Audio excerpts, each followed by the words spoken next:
Excel PU college ಗುರುವಾಯಿನಕೆರೆ, ಕರ್ನಾಟಕದ number 1 PU college. Admissions open now.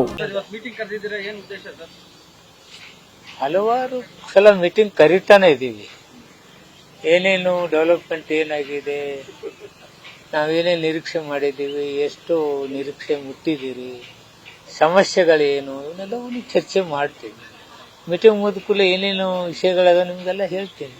ಈಗ licence ಕೂಡ ವಿಚಾರದಲ್ಲಿ ಏನಾದ್ರೂ ಒಂದು ಹೊಸ ಕಠಿಣ ಕ್ರಮ ಏನಾದ್ರು ತೆಗೆದುಕೊಳ್ತೀರಾ ಅಂತ? ಯಾಕೆಂದ್ರೆ ಸಾಕಷ್ಟು ಆರೋಪಗಳು ಬರ್ತಲೇ ಇರ್ತವೆ ಲೈಸೆನ್ಸ್ ಕೂಡ ವಿಚಾರದಲ್ಲಿ.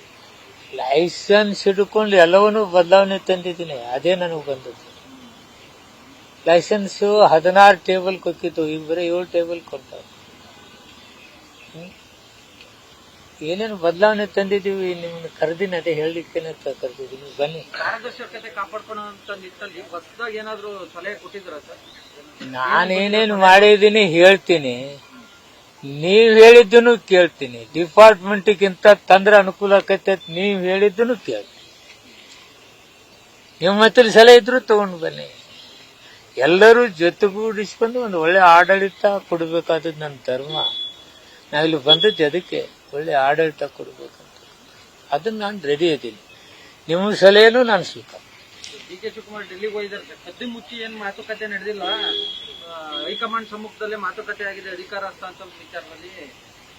ಇದು ಶಾಸಕಾಂಗ ಹೈಕಮಾಂಡ್ ತೀರ್ಮಾನ ಬಹಳ ಸಲ ಹೇಳಿದ್ದೀನಿ. ನೀವು ನನ್ನ ಕೇಳಕತ್ತೀರಿ. ನಾನೇನಾದ್ರು ಮುಖ್ಯಮಂತ್ರಿ ಮಾಡೋ ಕೆಪಾಸಿಟಿ ನನಗಿದ್ರೆ ನೀವು ಹೇಳಿಬಿಡ್ತೀನಿ, ನಿನ್ನ ಮಾಡ್ತೀನಿ ಅಂತ ಹೇಳ್ತೀನಿ.